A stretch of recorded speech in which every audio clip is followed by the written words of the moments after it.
ಅತ್ಯಾಚಾರ ಪ್ರಕರಣದಲ್ಲಿ ಅಂಧರಾಗಿರುವ ಪ್ರಜ್ವಲ್ ರೇವಣ್ಣಗೆ ಮತ್ತೊಂದು ಆಘಾತ ಎದುರಾಗಿದೆ. ಮನೆ ಕೆಲಸದ ಮಹಿಳೆಯ ಮೇಲಿನ ಅತ್ಯಾಚಾರ ಪ್ರಕರಣಕ್ಕೆ ಸಂಬಂಧಿಸಿದಂತೆ ಮಾಜಿ ಸಂಸದ ಪ್ರಜ್ವಲ್ ರೇವಣ್ಣನಿಗೆ ಜೀವಾವಧಿ ಶಿಕ್ಷೆ ವಿಧಿಸಲಾಗಿತ್ತು.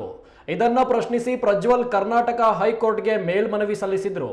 ಮೇಲ್ಮನವಿಯ ವಿಚಾರಣೆ ಸಂದರ್ಭದಲ್ಲಿ ಶಿಕ್ಷೆ ಅಮಾನತಿನಲ್ಲಿಟ್ಟು ಜಾಮೀನು ನೀಡುವಂತೆ ಕೋರಿದ್ದ ಮಧ್ಯಂತರ ಅರ್ಜಿಯನ್ನ ಇಂದು ಕರ್ನಾಟಕ ಹೈಕೋರ್ಟ್ ವಜಾಗೊಳಿಸಿದೆ.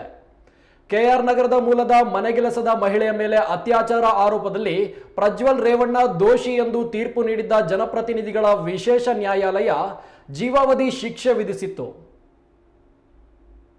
ಜೀವಾವಧಿ ಶಿಕ್ಷೆಯನ್ನ ಪ್ರಶ್ನಿಸಿ ಸೆಪ್ಟೆಂಬರ್ನಲ್ಲಿ ಸಲ್ಲಿಸಿದ್ದ ಮೇಲ್ಮನವಿ ಕುರಿತು ನ್ಯಾಯಮೂರ್ತಿ ಕೆಎಸ್ ಮುದಗಲ್ ಮತ್ತು ಟಿ ವೆಂಕಟೇಶ್ ನಾಯ್ಕ್ ಅವರಿದ್ದ ಪೀಠ ಈ ಆದೇಶ ಹೊರಡಿಸಿದ್ದು, ಪ್ರಜ್ವಲ್ ರೇವಣ್ಣ ಅವರಿಗೆ ಸದ್ಯಕ್ಕೆ ಜಾಮೀನು ಲಭ್ಯವಾಗುವುದಿಲ್ಲ ಎಂದು ತಿಳಿಸಿದೆ.